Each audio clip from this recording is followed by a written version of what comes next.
Hello, everyone. Today we are going to go ahead and get started with 4.2, which if we can go ahead, if you want a title here for 4.2, we are writing equations in something we're going to call point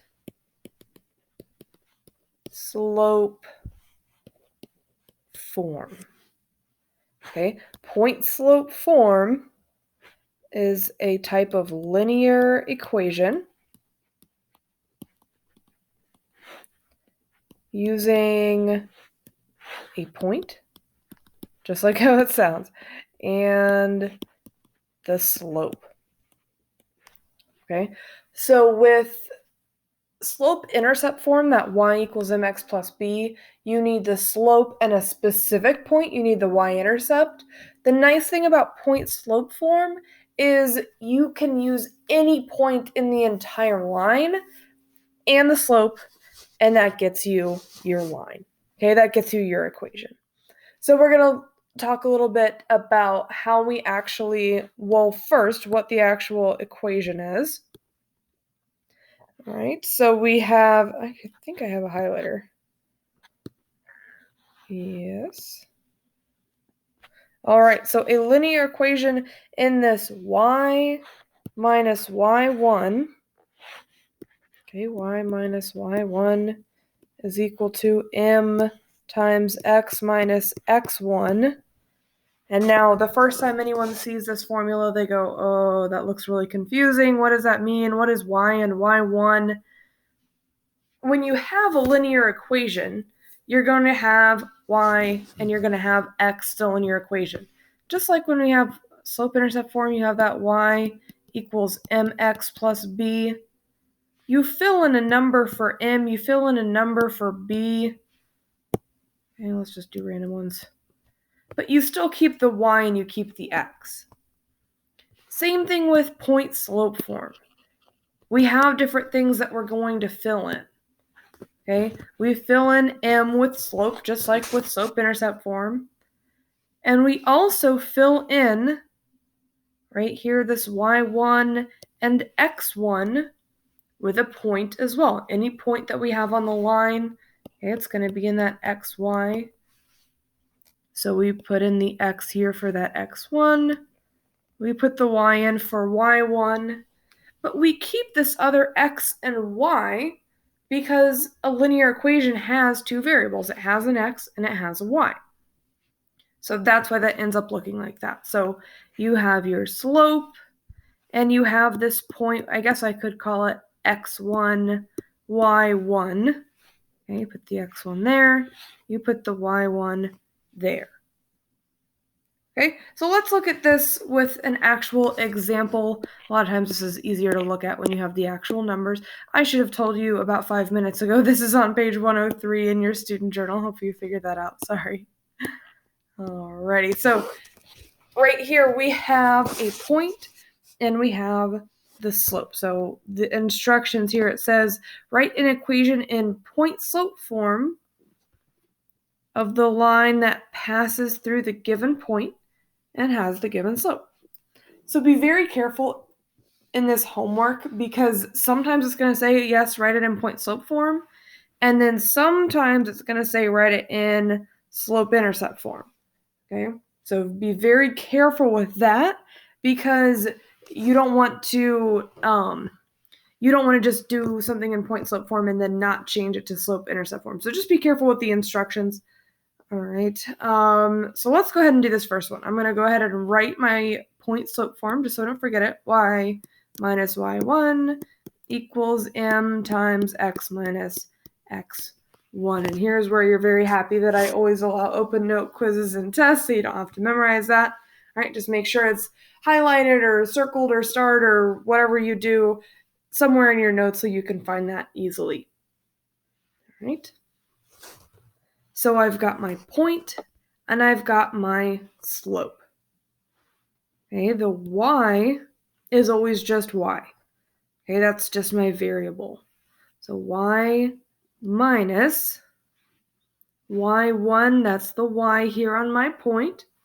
So y minus 1 is equal to my slope, my m, times x minus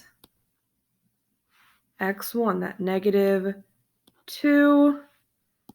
I'm just going to go ahead and write this as plus 2. I think that's the easiest way to think about that. So I've got y minus 1 is equal to negative 3 times x plus 2. So when it's asking for the equation in point-slope form, this is the equation in point-slope form. There's nothing to change. A lot of times, so for all of this, it'd be the same. Plug in these two values for the point, plug in this value for m, right? But when it asks you, like here in this next section here, when it tells you to go and write the equation in slope-intercept form, okay, remember that's not the same thing. Slope-intercept form is what we did last section. That's the y equals mx plus b. Then you need to start changing that equation into something that's more simplified. Okay, so when it says to write it in slope-intercept form, it wants you to start by putting it in slope or point-slope form. So it wants you to start in that format, but then it wants you to simplify it so it looks like slope-intercept form. All right, so let's look here at number 9. All right, so we want to find the slope first. Okay, just like we did last week, you always want to think from left to right. Okay, as you're finding that slope. Okay, remember slope is always rise over run. So we're going to have, we go up 1, 2, that's our rise. And then run, we have 1, 2, 3, 4 to the right.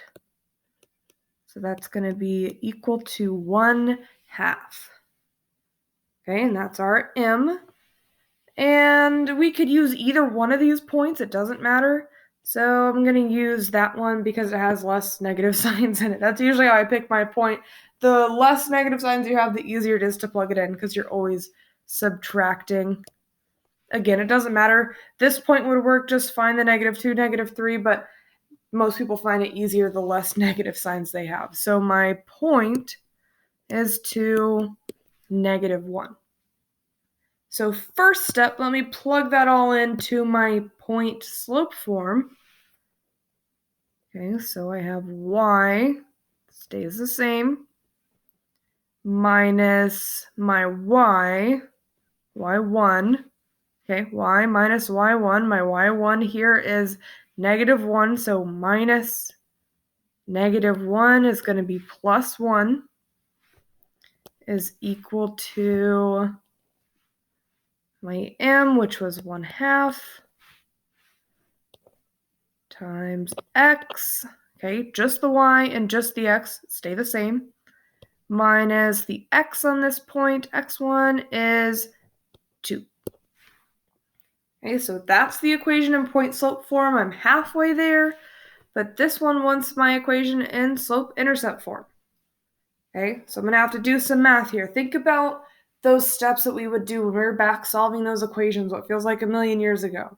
Okay, first thing is if you have any parentheses, you want to distribute. Okay, so y plus 1 is equal to 1/2 x.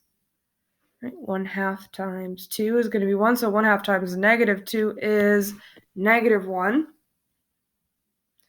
And then I want y by itself. I want just y equals if I'm going to get it in that format. So I need to get rid of that plus 1. I'm going to subtract 1 from each side.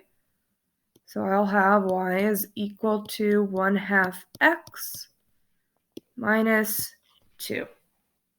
Okay, does that make sense? I've got a positive slope, right? I'm going up, so my positive slope makes sense. And that y-intercept looks like it could be -2, so this line makes sense. All right, so that's how you go from that point slope here into slope-intercept form. Okay, that's why it's so helpful, is you can take just a small amount of information and always get a linear equation that works. Okay, so we're going to go ahead. I can do the rest of these tomorrow. Probably not too much more here on 4.2. Go ahead and get started on that assignment, and I will see you guys later.